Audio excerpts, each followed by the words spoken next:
এটা গিয়ে যাতায়াতের রাস্তা, যেটাতে মানুষ চলাচল করে, পুরো পানিতে তলিয়ে গেছে। অপরদিকে কয়েকটা বাড়ি, যে বাড়িগুলো বর্তমানে পানির মধ্যে আছে, তাদের চলতেও কষ্ট হচ্ছে। আজকে যেহেতু শুক্রবার, তাই নামাজের জন্য প্রস্তুত হয়ে যাচ্ছি। অনেকদিন পর আসলাম চটপটি খেতে ভাইয়ের দোকানে। সে দারুণ চটপটি ফুচকা বানায়। কি মাছ করতেছেন এটা? কি মাছ?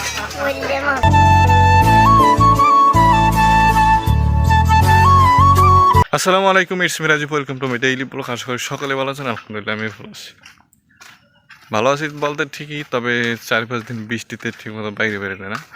আর এইদিকে পুরো মনে করেন ফিশারি, মাছ চাষ করার ফিশারি সব ডুবে গেছে। যাই হোক, আজকে মনে করেন এতদিনে বৃষ্টিতে পুরো এই নোয়াদ্দাবাসীর কী অবস্থা, এটাই তুলে ধরবো।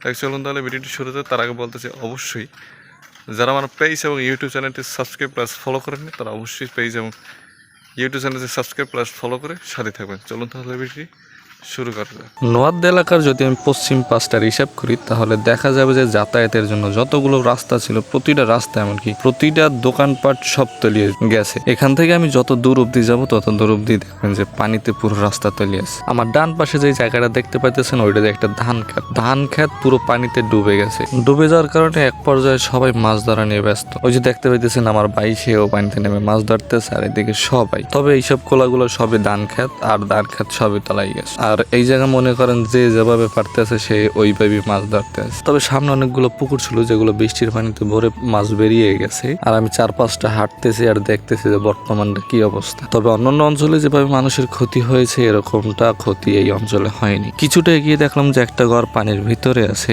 তবে বাড়ির সদস্যরা বাসায় নাই। তবে এরকম একটা ঘর না, আরো ঘর আছে। এইদিকে মনে করেন যত পুকুর এমনকি ফিশারি ছিল, প্রত্যেকটা ডুববা মাছ সব খেতে চলে গেছে। মানে দর্শে কাইল মন মতন। আর কাল যে বৃষ্টি পড়ছিল, এর কারণে মোবাইল বের করাটা অনেক অসম্ভব হয়ে গেছে। আর বিশেষ করে টানা 2-2.5 দিন ধরে কারেন্ট নেই। কারেন্ট না থাকার কারণে চার্জও নাই, ভিডিও করতে পারি না। তো এইখান দিয়ে একটা যাতায়াতের রাস্তা আছে, পুরোটা ডুবে গেছে।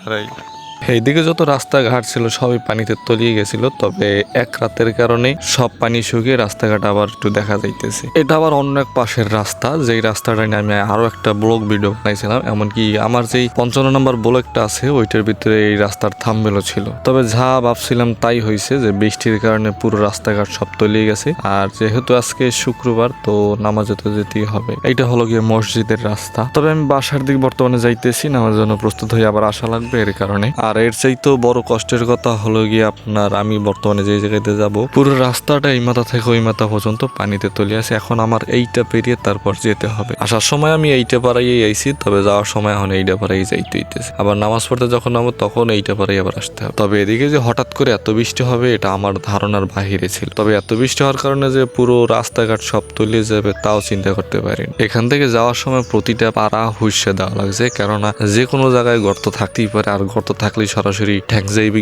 আপনার গর্তের মধ্যে, আর ঠ্যাং গর্তের মধ্যে গেলে পুরো ডুববে যাম। আমি এত কষ্ট করে কখনোই চলাফেরা করিনি যতটা কষ্ট এখন মনে করেন পানির লগে করতে ইচ্ছে। কেননা এইদিকে ওই মসজিদ পর্যন্ত পাকা রাস্তা আসছে, তারপরে বাড়ির ভিতরে ঢোকে না। এর কারণে বাড়ির ভিতরে যত রাস্তা ছিল সব কাদা। আর বর্তমানে যে রাস্তা দিয়ে যাইতেছি বাসার দিকে, এই রাস্তাটা পুরো পানিতে তো একে ডোবা, আর একদিকে কাদা। তাই সাবধানে দেখে শুনে তারপর হাঁটইতেছে। এটা হলো ওই রাস্তাটা যেটাতে আমি বর্তমানে বাসার দিকে যেতেছি। আর এইটা দিয়ে বাসায় বেশিরভাগ যাতায়াত করা লাগে। আর আমি আইসি হইতে এই জায়গায় অনেকবার বৃষ্টি হইতেছে, যা বলার বাইরে। এ হলো আমার খালাতো ভাইয়ের বড় মেয়ে। এতটুকু বয়সে তার ট্যালেন্ট দেখে আমি পুরো অবাক, কেননা সে অল্প বয়সে মাছ করতে পারে। শুধু মাছ কোটা পারলেই ভুল হবে।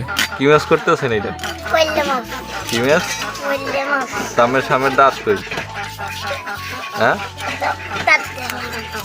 দাঁত দেখান লাগে না কে? সমস্যা আছে।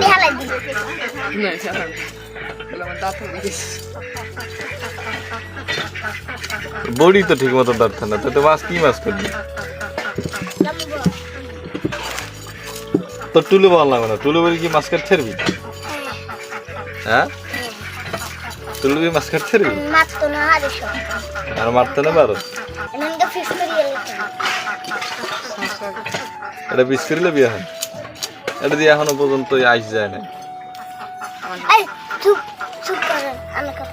ওই আইস যায় না এখনো। যেহেতু এইদিকে ধানের খেত আছে, তো আমরা প্রতিদিনই মাছ ধরছি, ওই মাছই আর কি ওই করতে আছে। তবে যথেষ্ট ভালো করে মাছ করতেছে, এমনকি আছে ওর চাইতে বড়রা মাছই করতে পারে না, কিন্তু ওই জায়গায় মাছ কাটতে আছে, এটা একটা ভাবার বাহিরে ছিল। আর আমি আর বুড়িটা কি কেন ওর সামনে দুইটা দাঁত নেই, যেহেতু বাচ্চাদের দাঁত পড়ছে, উঠতে একটু সময় লাগবে। আর ওই মাছ কাটায় খুবই এক্সপার্ট একজন ব্যক্তি, যদিও শক্তি কম, এর কারণে বড় মাছটা তেমন করতে পারে না। তবে আপনার ছোট মাছ দিলে এত সুন্দর করে কাটবে যা দেখতে আপনি অবাক হবেন। এইটা হলো নানা বাড়ির পাশের একটা পিছনের পুকুর, যে পুকুর ভরে পানি পুরো দরজা দাঁড়াই পড়ছে। যদিও পানি আরো বেশি ছিল, এক রাতের কারণে আরো টাইম নিয়ে গেছে পানি, এর কারণে এতটুকু দেখে। নামাজের জন্য রেডি হয়ে জুতা হাতে নিয়ে তারপর কাদার ভিতরে হাঁটতেছি। এদিক দিয়ে হাঁটতে হাঁটতে আবার সেই আগের জায়গায় যাই, পানি পেরিয়ে মসজিদে যেতে হবে নামাজের জন্য। এক একজনে আমার সামনে দিয়ে লুঙ্গি জাগাইয়ে তারপর এই রাস্তা দিয়ে যাইতেছে, কারণ তাদেরও নামাজ পড়তে হবে, এর কারণে। নামাজ শেষ করে সবাই একত্র হয়ে রাস্তায় একটু গল্প করতেছিলাম, পরে অন্য একটা রাস্তা ধরে আসতেছিলাম, কারণ এই রাস্তায় পানি কম ছিল। দুপুর ঘুরিয়ে বিকেল, আর বিকেলবেলা আসছি একটু ঘুরতে, একটু বের হয়েছি যে আশেপাশে কি অবস্থা এটা দেখার জন্য। সব মিলে যতটা বুঝলাম যে আশেপাশের যত পানি ছিল, ক্ষেতের পানি, রাস্তার পানি, বিলের পানি, সব পানি টান দিয়েছে, সব একটা রাস্তা ধরে নেমে যাচ্ছে। ওই আরেকজনে মাছদার, এরা দুইজন হলো আমার মামতো ভাই। আমি যখন রাস্তায় ভিডিও বানাইছিলাম তখন তাদেরকে দিয়ে আমি একটু কয়েকটা ভিডিও করছিলাম। পরে ওদেরকে নিয়ে আমার ভাইয়ের দোকান, আমার খালতো ভাই বড়রার, ওর আবার চটপুরি ফুচকার দোকান দেয়, ওর দোকানে আসলাম। এটা হলো ওর দোকান। আমি যতদিন আসছি এইখানে ততদিনে ওর দোকান থেকেই খাইছি, তবে ওর বানানো ওগুলো খুবই সুন্দর এবং অনেক ভালো হয়। সে এখন চটপুরি বানাইতেছে, কারণ আমরা খাবো এর কারণে। তবে আমার দেশের চটপুরি আর মনে করেন এই জায়গার চটপুরি, দুই দিকে দুইটার স্বাদ, তবে দুইটাই ভালো লাগে খাইতে। বর্তমানে যে অঞ্চলে বন্যা হচ্ছে সবার জন্য দোয়া রইল, কেননা তাদের প্রত্যেকটা ব্যক্তির সুরক্ষা দরকার। আর এই মুহূর্তে হঠাৎ করে যে ইন্ডিয়ার সরকার আমাদের সাথে পোল্ট্রি লব, এটা ধারণার বাহিরে ছিল সবারই। যদি আপনারা সবাই সাবধানে থাকবেন, সুরক্ষিত থাকবেন, যারা যাবে তাদের কাছেই আপনারা সহায়তা চাবেন, লজ্জা রাখবেন না, লজ্জা রাখলে আপনারই ক্ষতি হবে। ইন্ডিয়ার যত পণ্য আছে আমরা 1 মাসের জন্য বয়কট করি। তো আমার আজকের ব্লগ এই পর্যন্ত, আশা করি সকলে ভালো থাকবেন। আর বিশেষ করে এদিকে মনে করেন একটু বৃষ্টি পড়লে সব জায়গায় পানি জমে না, কারণ যেহেতু বর্ষাকাল, তো পানি তো জমবে। যাই হোক, সবাই ভালো থাকবেন, সুস্থ থাকবেন, নিজেদের প্রতি নিজেরা খেয়াল রাখবেন, এমনকি আমার জন্য দোয়া করবেন। আল্লাহ হাফিজ।